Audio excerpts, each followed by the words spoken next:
السلام علیکم۔ ابھی رات کے 1:35 ہوئے ہیں اور میں جواد شاہ نعیم کھوکھر اسی طرح ہی حسب روایت والد صاحب کی قبر میں، اور والد صاحب کو اس دنیا سے رخصت ہوئے تقریباً آلموسٹ 3 منتھ ہونے والے ہیں، لیکن ان 3 مہینوں میں جو واقعہ ابھی رونما ہوا ہے وہ ان 3 مہینوں میں کبھی ایسی بات نہیں ہوئی، کبھی بھی ایسی نہیں ہوئی۔ قبرستان کے انٹر دروازے میں کچھ پہلے چنے کی دال ہمیں ملی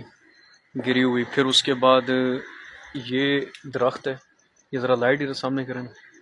یہ درخت ہے، اس سے 2 مرتبہ کچھ چیز ایسے آگے کی طرف ہوئی پھر پیچھے ہوئی، جیسے آنکھیں ایسے جلتی۔ پھر اس کے بعد نعیم کھوکھر جواد شاہ کا منہ اس طرف تھا اور اسٹریٹ وہ سامنے جس طرف میری انگلی ہے، ایسے ایک دم آسمان سے ایسے نمودار کوئی چیز، جیسے کوئی کالی سی کوئی چیز ہوتی ہے، کوئی پرندہ نما یا کوئی ایسی چیز ہوتی ہے، تو وہ سیدھی آ کے جب وہ نیچے آ کے گری ہے تو وہاں سے ہم تینوں جو ہیں، میں تو اس کو آسمان سے نمودار ہوتے اور نیچے گرتا میں نے اس کو دیکھا، لیکن ان دونوں نے اس کی آواز کو محسوس کیا۔ پھر اس کے بعد اس طرف لائٹ کریں ذرا، پھر اس کے بعد یہ جہاں پہ لائٹ جا رہی ہے میری انگلی کا نشان، پھر ایک دم ایسے ہلچل ہونا شروع ہوگی کہ جیسے کوئی 10-12 بندے ہوں، وہ کچھ کھرید رہے ہوں یا چل رہے ہوں یا ایسی چیز کر رہے ہوں۔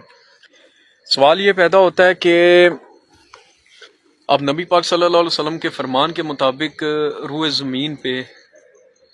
قبرستان سے محفوظ کوئی جگہ نہیں ہے، لیکن یہ ہوائی مخلوق بھی ہے، ساری چیزیں بھی ہیں، ٹھیک ہے، ہمیں ڈسٹربنس بھی ہوئی ہے اور ہو سکتا ہے کہ یہ ہمارے آنے سے یہ ڈسٹرب بھی ہوتی ہیں یہ چیزیں، لیکن بات یہ ہے کہ ہمیں تو ہماری محبت کھینچ کے لاتی ہے اور اس کے ساتھ حوصلہ، کیونکہ ہم شیر باپ کی اولاد ہیں، ان چیزوں سے نہ گھبراتے ہیں، کیونکہ کچھ بھی ہو جائے آخری مقام تو ہمارا یہی ہے یہی پیچھے ہے، ہم نے ادھر ہی آنا ہے۔ لیکن کہنے کا مطلب مقصد صرف یہ ہے کہ حدیث کے مطابق ہمارے دین میں جب بھی کوئی شخص پیدا ہوتا ہے تو اس کے ساتھ اس کی طرح کا ہی ایک شیطان جو ہے وہ بھی پیدا کیا جاتا ہے، جب تک وہ انسان زندہ رہتا ہے وہ بھی رہتا ہے، پھر اس کے مرنے کے بعد جہاں پہ اس کی تدفین ہو، جلایا جائے یا دفنایا جائے یا بہایا جائے، تو وہ شیطان بھی وہاں پہ اپنی زندگی بسر کرتا ہے۔ تو اسی طرح کے جو عملیات کرنے والے لوگ ہوتے ہیں تو وہ اس کو ہمزاد کہتے ہیں، اس کو اپنی قید میں گرفت میں کرتے ہیں، پھر اس کے بعد اس سے الٹے سیدھے کام کرواتے ہیں۔ تو یہ چیزیں بھی ایسی ہیں، لیکن انشاءاللہ تعالی نہ ہمارے حوصلے ٹوٹے ہیں نہ ہم ٹوٹنے والے ہیں، یہ چیز نمودار ہوئی بھی ہے اور تقریباً آدھا گھنٹہ ہو گیا ہم لوگ کھڑے ہیں، اور انشاءاللہ تعالی جب تک ہمارا دل ہے ہم یہیں پہ رہیں گے،